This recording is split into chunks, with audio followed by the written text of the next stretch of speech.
யாரு மேல யாரு கீழே அப்படின்ற பாகுபாடெல்லாம் எப்போ நம்ம பார்க்க போறதே இல்ல. நம்மளை பொறுத்த வரைக்கும் நம்ம எல்லாருமே ஒண்ணுதான், நம்ம எல்லாருமே சமம் தான். அதனால என் நெஞ்சில் குடியிருக்கும்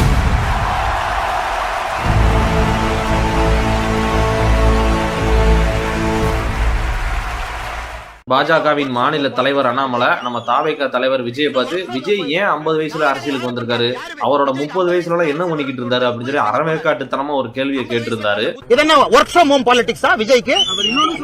என்ன ஒர்க் ஃப்ரம் ஹோம் நாடகம் யாரு பண்றாங்க? யாரு விஜய்க்கு 50 வயசுல அரசியல் வரணும்னு தோணுச்சா? 30 வயசுல எங்க போனாரு? 50 வயசுல காலைல புத்தா எழுப்பி விட்டு நடிகர் விஜய் அரசியலுக்கு வர சொன்னாரா? நம்ம தாவேகா தலைவர் விஜய் அளவுக்கு எந்த ஒரு நடிகரும் நல்லது பண்ணது கிடையாது அப்படிங்கிற அளவுக்கு அவர் நிறைய நல்ல விஷயங்களை பண்ணியிருக்காரு. இந்த வீடியோவை நான் ஆதாரங்களோட ரெடி பண்றதுக்கு எனக்கே 2 நாள் டைம் எடுத்திருக்கு. நம்ம அண்ணாமலை கேட்டிருந்த மாதிரியே நம்ம டிவிகே தலைவர் விஜய் அவரோட 30 வயசுல என்ன பண்ணிட்டு இருந்தாரு அப்படிங்கிறத சும்மா ஏனோ தானோன்னு பேசாம ஆதாரத்தோட இந்த வீடியோல பாத்துருவோமா? வீடியோக்குள்ள போறதுக்கு முன்னாடி நீங்க இன்னும் நம்ம 2 கோமாளிகள் சேனலை சப்ஸ்கிரைப் பண்ணலாம்னா சப்ஸ்கிரைப் பண்ணிக்கோங்க.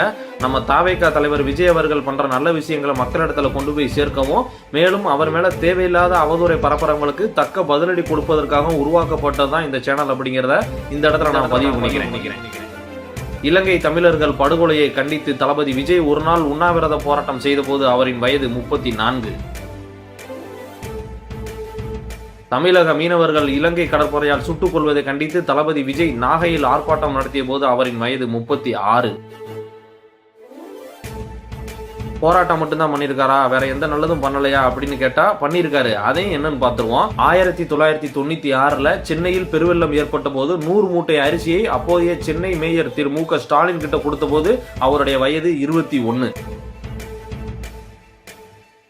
1998 சென்னையில் மழையால் பாதிக்கப்பட்ட குடிசை பகுதி மக்களுக்கு தேவையான அரிசி மூட்டைகளை அவரே நேரில் போய் கொடுத்த போது அவருடைய வயது 23.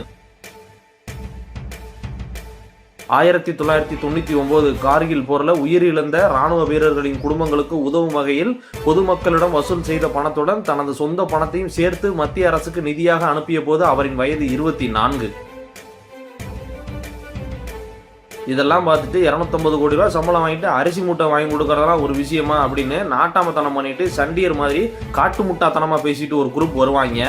அவங்களுக்கு ஒரு பதில் என்ன அப்படின்னா, 250 கோடி ரூபாய் சம்பளம் வாங்குறதுங்கிறது இப்பதான். 1998 எவனும் 250 கோடி ரூபாயெல்லாம் தூக்கி கொடுக்கல. மோடி குஜராத்துக்கு முதலமைச்சர் ஆகிறதுக்கு முன்னாடியே, அதாவது 2001 ஜனவரி 26 இந்தியாவின் 52வது குடியரசு தினம் அன்னைக்கு குஜராத்தில் பூகம்பம் ஏற்பட்டுச்சு. அந்த பூகம்பத்துக்கு தன்னால் இயன்ற உதவியோடு மக்களிடம் நிதியுதவி பெற்று குஜராத் மாநிலத்துக்கு அவர் நிதி அனுப்பி வைத்தார். அந்நியாரம் அவரோட வயது 26. 2005 வந்த சுனாமியின் போது இலங்கைக்கு 1 லட்சம் ரூபாயும் 100 மூட்டை அரிசியும், தமிழகத்திற்கு முதலில் 5 லட்சம் ரூபாயும் பிறகு 10 லட்சம் ரூபாயும் ஒட்டுமொத்தமாக சேர்த்து 15 லட்சம் ரூபாயை அன்றைய முதல்வர் ஜெயலலிதாவிடம் கொடுத்திருக்கிறார். அந்நேரம் அவரோட வயது 30. 2008 ஓசூர்ல இலவச பள்ளிக்கூடம் ஒன்றை திறந்து வைத்தார். அந்நேரம் அவருடைய வயது 33. 2009 24 ஜோடிகளுக்கு தனது சொந்த செலவில் 51 வகையான சீர்வரிசையுடன் கல்யாணம் பண்ணி வச்சிருக்காரு.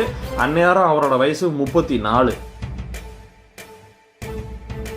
2009 தனது ரசிகர் மன்றங்களை விஜய் மக்கள் இயக்கமாக மாற்றிய பிறகு செய்த முதல் நலத்திட்டம் இலவச கணினி பயிற்சி மையங்களை தளபதி விஜய் தொடங்கி வைத்த போது அவரின் வயது 34. 2009 சேலத்தில் மாணவ மாணவிகளுக்கு 8 லட்சம் வரை நலத்திட்ட உதவிகளை செய்திருக்கிறார். அந்நேரம் அவருடைய வயது 34. 2010 கடலூர் மாவட்டத்தில் மழை வெள்ளத்தால் பாதிக்கப்பட்ட 300 ஏழை குடும்பங்களுக்கு இலவசமாக அரிசி மூட்டை வழங்கியதோடு வீட்டுக்கு தேவையான மளிகை பொருட்களையும் சேர்த்து வழங்கியிருக்கிறார். அந்நேரம் அவருடைய வயது 35. 2011 சேலம்ல விஜய் மக்கள் இயக்கம் சார்பாக ஊனமுற்றோர்களுக்கு 3 சக்கர வாகனங்கள், தையல் மிஷின்லாம் கொடுத்திருக்காரு. அந்நேரம் அவரோட வயசு 36.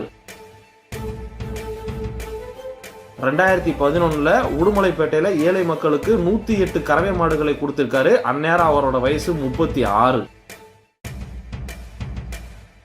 2011 காவலன் பட ஷூட்டிங்கின் போது நடிகர் ராகவா லாரன்ஸ் அவர்களுடைய கோரிக்கையை ஏற்று ஒரு சிறுவனின் இருதய அறுவை சிகிச்சை செலவை முழுவதுமாக ஏற்றுக்கொண்டார். அந்நேரம் அவரோட வயது 36.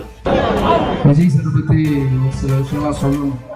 ஏன்னா இந்த மேடையில் தான் சொல்லணும். அதெல்லாம் ஒரு குழந்தைக்கு ஒரு டைம் என்னால் ரொம்ப முடியாமல் ரொம்ப கஷ்டமான சூழ்நிலை இருந்தது. உடனே நண்பருக்கு ஃபோன் போட்டேன், நண்பா இந்த மாதிரி பார்க்கணும் அப்படின்னு விஷயம் கூட சொல்லல. சரி வா, நான் ஷூட்டிங் ஸ்பாட்டில் தான் இருக்கேன், எல்லாரும் போகணும், அந்த குழந்தைக்கு நீ இமீடியட்டாக ஆப்ரேஷன் பண்ணுறேன் அப்படின்னு. உடனே அவங்க அப்பாவும் எல்லாரும் உள்ளே கூட்டு போய் பேசினேன். அவங்க அப்பா பேசுனதை பார்த்து விஜய்க்கு கொஞ்சம் கண்ணு கூட கலங்கிடுச்சு அவருக்கு.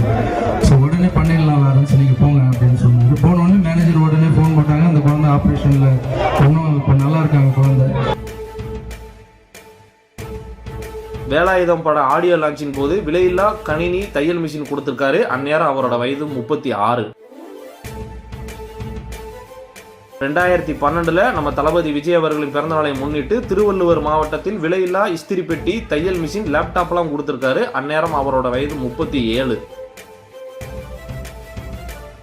2012 முதல் இன்று வரை மாவட்டந்தோறும் முதல் 3 இடங்களை பிடிக்கும் பள்ளி மாணவ மாணவிகளை அழைத்து அவர்களை கௌரவிக்கும் விதமாக பரிசு தொகை மற்றும் சான்றிதழ்களை கொடுத்து வருகிறார். அந்நேரம் அதை தொடங்கிய போது அவரின் வயது 37. என்ன தோணுச்சுன்னா, இப்போ எவ்ரி இயர் அந்த 10th ஸ்டாண்டர்டில் ஃபர்ஸ்ட், செகண்ட் அண்ட் தேர்ட் வர ஸ்டூடெண்ட்ஸ் அண்ட் 12th ஸ்டாண்டர்டில் ஃபர்ஸ்ட், செகண்ட் ஸ்டூடெண்ட்ஸ் அவங்களும் அவங்க ஃபேமிலியில் இருக்கிற எல்லாரையும் மீட் பண்ணி அவங்களோட டைம் ஸ்பெண்ட் பண்ணி ஒரு டின்னரோ லஞ்சோ அவங்களோட இருந்து ஏதோ என்னால் முடிஞ்ச ஒரு சின்ன கிஃப்ட் அவங்களுக்கு கொடுத்து அவங்களோட டைம் ஸ்பெண்ட் பண்ணணுன்ட்டு இப்போ புதுசாக நான் ஆசைப்பட்றேன். 2015ஆம் ஆண்டு ஏற்பட்ட பூகம்பத்தால் பாதிக்கப்பட்ட நேபாள் மக்களுக்கு 10 லட்சம் ரூபாய் மதிப்புள்ள மருந்து மற்றும் ஆடை துணிகளை இங்கிருந்து அனுப்பி வைத்தார். அந்நேரம் அவருடைய வயது 40. தானே புயலால் பாதிக்கப்பட்ட கடலூர் மக்களுக்கு நமது தளபதி விஜய் அவர்கள் நேரில் வந்து அந்த பகுதி மக்களுக்கு தேவையான உதவிகளையும் செஞ்சிருக்காரு. டீ கடையில் வேலை பார்ப்பவரோட மகளான பாத்திமா அப்படிங்கிற ஒரு பொண்ணு +2ல 1200க்கு 1109 அப்படிங்கிற மாதிரி ஒரு நல்ல மார்க் எடுத்திருந்திருக்கு. மேற்கொண்டு அவங்களால படிக்க முடியாத சூழ்நிலையில் இருந்தபோது இந்த விஷயம் விஜயோட காதுக்கு தெரிஞ்சவொடனே அவங்க மேற்படி படிப்பதற்கான மொத்த செலவையும் தானே ஏற்றுக்கொண்டு அந்த பொண்ணை நல்ல முறையில் படிக்க வச்சிருக்காரு. 1990 முதல் இன்று வரை விஜய் அவர்களோட ஒவ்வொரு பிறந்தநாள் அன்னைக்கும் அரசு മരുത്തുവമനയിൽ പിറക്കக்கூடிய കുളങ്ങൾ എല്ലാத்துக்குமே തങ്ക മോതിരം പരിസാ പോട്ടിருக்காரு. ജീവകാരുണ്യ പ്രവർത്തനങ്ങളുമായി തിരക്കിലായിരുന്നു പിറന്നാൾ ദിവസം സൂപ്പർ താരം. എഗ്മോറിലെ കുട്ടികളുടെ ആശുപത്രിയിലും അനാഥാലയത്തിലും വിജയ് ഭാര്യ സംഗീതയുമൊത്ത് സന്ദർശനം നടത്തി. കുട്ടികൾക്ക് സ്വർണ്ണമോതിരങ്ങളും ഭക്ഷണവും. சென்னை வியாசர்பாடியை சேர்ந்த சசிகலா அப்படிங்கிற ஏழை மாணவி 12ஆம் வகுப்பில் முதல் மதிப்பெண் எடுத்திருந்தும் அவருடைய மேற்படிப்பை தொடர முடியாத சூழ்நிலையில் இருந்தபோது அவரின் நிலையை அறிந்த தளபதி அவரின் மேற்படிப்பு செலவை முழுவதும் ஏற்றுக்கிட்டாரு. 12ஆம் வகுப்பு வரை நல்ல மதிப்பெண் எடுத்திருந்த ஒரு ஏழை மாணவனால் தனது மேற்படிப்பை தொடர முடியாத சூழ்நிலையை செய்தித்தாள் மூலமாக அறிந்திருந்த நமது தளபதி விஜய் அவர்கள் அந்த மாணவரை BE வரைக்கும் படிக்க வைத்து அதனுடைய மொத்த செலவை தாமே ஏற்றிருக்கிறார். என் பேர் மணிகண்டன். நான் இப்போ ஒரு இன்ஜினியரிங் காலேஜில் லெக்சராக ஒர்க் பண்ணிக்கிட்டு இருக்கேன். இது காரணமே விஜய் அண்ணன் தான். அவர் இல்லைனா நான் இந்த அளவுக்கு ஒரு பெரிய காலேஜில் லெக்சராக ஒர்க் பண்ண முடியாது. இத்தோட முடிஞ்சு போகல, அவர் இன்ன வரைக்கும் தொடர்ந்து நல்ல விஷயங்கள் நிறைய பண்ணிக்கிட்டே தான் இருக்காரு. வீடியோவோட லென்த் காரணமா நான் என்னோட பதிவை இத்தோட முடிச்சுக்கிறேன். விஜய் அவரோட 50 வயசுல தான் அரசியலுக்கு வந்திருக்காரு. 30 வயசுல என்ன பண்ணிட்டு இருந்தாருன்னு சொல்லி கேள்வி கேட்டுட்டீங்களே அண்ணாமலை. நீங்க ஸ்கூல்ல படிச்சுக்கிட்டு இருந்த போதே விஜய் பல மாணவ மாணவிகளை தனது சொந்த செலவுல படிக்க வச்சிருக்காரு. நீங்க காலேஜ்ல படிச்சுக்கிட்டு இருக்க போதே எங்கள் டிவிக்கு தலைவர் மக்கள் பிரச்சனைக்காக குரல் கொடுக்கவும் துவங்கிட்டாரு. அதனால யாரை பார்த்து என்ன கேள்வி கேட்கறோம்னு தகுதி தராதாரம் பார்த்து பேசுங்க.